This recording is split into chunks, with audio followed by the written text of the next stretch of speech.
I was gonna do it tomorrow, but I'm just gonna be lazy because I have to work in the evening. So just work on my rest. So here we go. Kid Icarus. His baby is masterpiece. One of them. Brawl. A watcher came to me with 2 requests regarding development of the then unannounced 3DS. The baby. Consultation about 3D's specs from the outside split. The other was create an exclusive game for the hardware. Kid Icarus. Lady Palutena? Have an outsider involving and charging the course for the new game console was an unprecedented move for Nintendo. I made the trip to the headquarters in Kyoto a good number of times, but that's a story for another day. Let's focus on the game development. For its new president, new project, Mr. didn't ask for any specific in terms of generating a lot, so this was my thinking. When the 3DS was in its planning stages, a lineup called Touch Generation was thriving on the original DS. Big brain. They may not have been games in the traditional gens, but they were fun. The similar titles already had the casual market covered. I started conceptualizing something rich and meaty that would satisfy more hardcore games instead. So not for the newbies. Opposite direction. Yep. Allow players to view stereoscopic 3D and whoa. So it's essential to make the depth of that 3D part of the games fun. What up? 3D allow players to view stereoscopic 3D with the naked eye. Yeah. Yep, touchscreen. Yep. Had to be 3D. Hence, I decided Java would be third-person shooter, or TPS for short. Rail shooter. The part and road to each battle would be a rail shooter. Then we'll switch to a TPS once you return. Wow. Plenty of other first-person shooters and third-person titles are existing on other platforms. And I naturally expected the 3DS would see its fair share of them as well. At the same time, I felt those games were often too stuck in the by-the-book theory. So in the same way that I made Smash Bros. A response to fighting games, I started wondering if I could present the TPS genre in a novel way. Controlling your character by using flick gestures on a touch screen would be a unique way to play, right? And it wasn't until later that I decided it would be a Kid Icarus title. It showed up at the end of my game proposal. I already knew the value of Nintendo's roster of characters thanks to Smash Bros. And Mr. Watt said that as long as it fit with the project's concept, I should consider using one of those characters in the game. There we go. It was Smash. And I'm pouring it. The series had almost no other entries. No, it isn't. There's a demand for a new one, especially outside of Japan. I also had just given Pit and friends a renewed visual style of Smash Bros. Brawl. Palutena received a new design at that point. Pit is an angel who lacks the ability to fly. Palutena will grant him a power of flight for just 5 minutes. He will then fly to the battlefield and continue fighting on land. Fly to the battlefield. This deal seemed like a fun one, so I pitched it. That's how Kid Icarus was picked as the game's motive. To develop the game, we found a company called Project Sora. Yay! A one-time production setup that we would shut down when the game was done. Oh, come on. Dang. Up and leave, huh? Not to be confused with Sora Ltd. Okay. Now I'd like to go over a few of the key concepts behind Kid Icarus Uprising. The game here begins with a rail shooter air battle. Nice. In other words, a shooting segment where the player proceeds quickly along a predetermined course. Starting with the TPS portion would require the player to immediately learn how to dodge, aim, and fire, which would be a lot for beginners. I also thought a bit of relatively simple shooting. But why did I got tongue twisted there? That's weird. Let's try that again.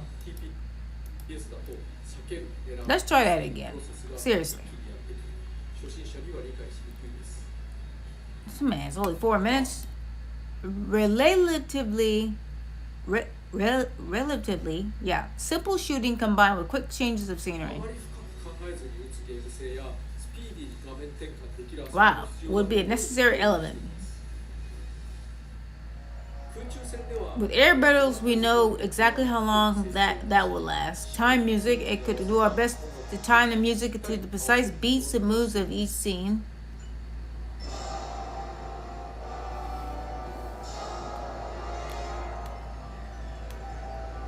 Look, game was crazy, y'all.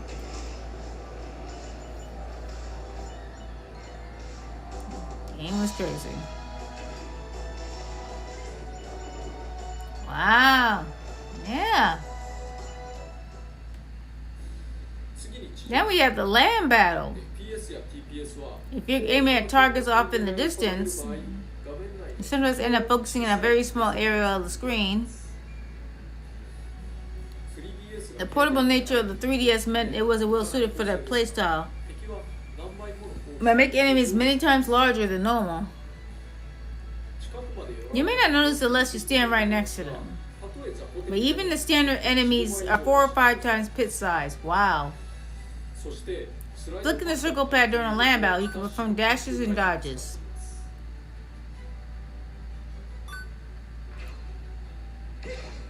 Nice. The flick input was a bit of a knowledge carried over from Smash Bros. By combining the dash with regular attacks, charge attacks, you can perform a variety of shots with different characteristics. And that makes it pretty hot, right?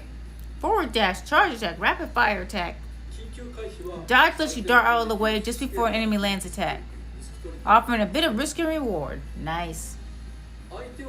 It's a simple yet deep technique that lets you perform plenty of unique, such as holding the reticle on an enemy while dashing the circle around them. The aim player can use the touchscreen sort of like a trackball. A quick, not the reset bomb, a quick swipe and produces inertia causing the camera a system designed to let you aim even faster. Drag for precision. You can also drag the stylus to adjust the aim more precisely.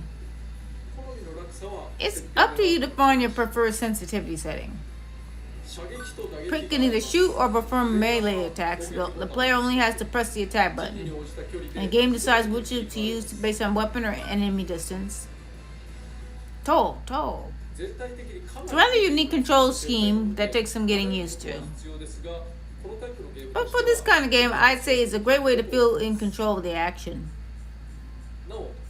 Just before the game hit the market, a peripheral was released for the 3DS that enabled twin stick controls, but increased processor load by about 5%. Hold on, let me see that again. Hold up. A peripheral that added additional buttons on the second circle pad and second circle pad. Wow. Okay. Yep. Good. There's the second circle pad. What's the additional buttons? We were already pushing the hardware to its limits, so we couldn't fully support it. I wish we could have. Store dollar then. Yep. But as a general, it lacks briefing and full cutscenes. Almost the whole story unfolds as you're playing the game. Yep, I do remember that. That's pretty cool.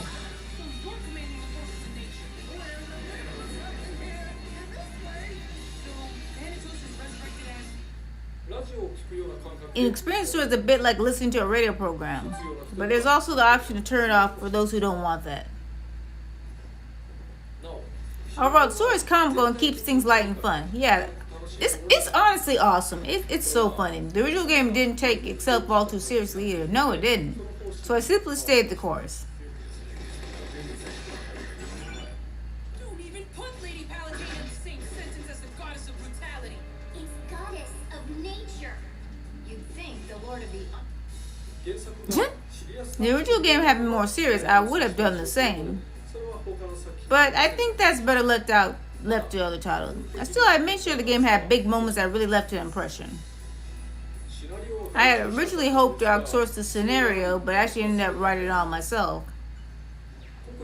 With air battles in particular, gameplay had to line up perfectly with the story beats, so it made more sense to write the scenario on the development side instead.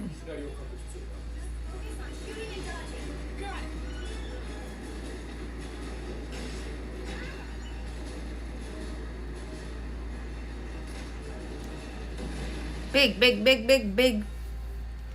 In the story, you don't tackle just one enemy organization, but a multitude of hostile armies. That's how gods are. Underworld army. Oh, Medusa. Hades. And, Viridi.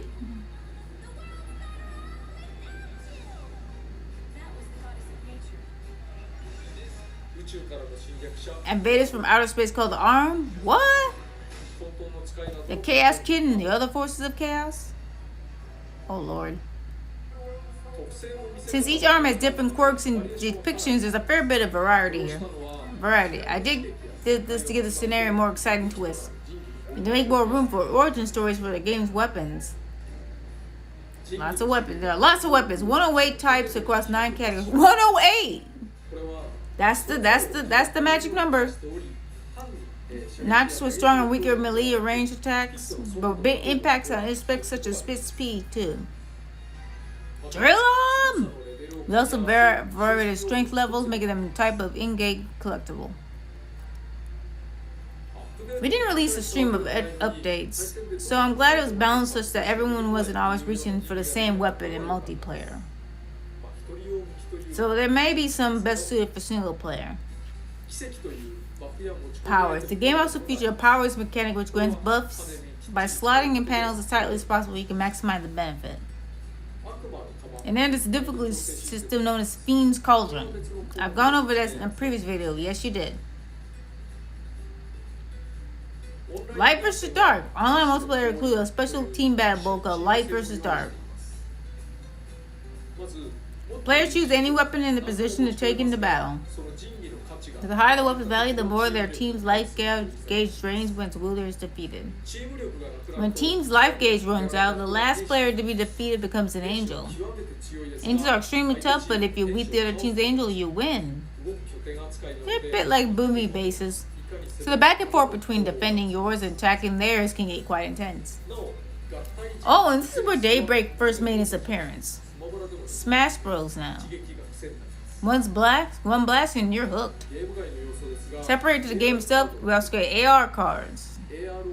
AR idle cards, as we call them, not only let you view characters in augmented reality, but also face them towards each other to make them battle. I say Kid Icarus Uprising was pretty packed with content and features. Yeah, that's pretty dang good. Its development was fraught with challenges. One such challenge was unstable performance on still in development 3DS hardware. Eventually, improvements to middleware would bring about better performance. But since we didn't have that during development, we struggled quite a lot. You always like to struggle, Sakurai. That the game was developed by a mixed team from various places. We often wanted to do things in different ways that didn't really mesh. Even the obvious tasks couldn't get done, and people argued over the strangest things. But I learned a lot from what went wrong and carried them into future projects. In the end, I think the final game turned out to be a showpiece title. Shame that it's only lived on 3DS, as I love to play on a bigger screen with smoother graphics. Oh, is that a hint? But while a team around to work on it, crafting a follow-up seems difficult. One day, Sakurai. Just wish. And there you have it. Next up is Smash Bros. For 3DS Wii U. Yay! That was fun. So, since it's the fourth one, I missed something. Which you can shorten to Smash 4. Did you know it's the fourth one? Smash 4, stage clear!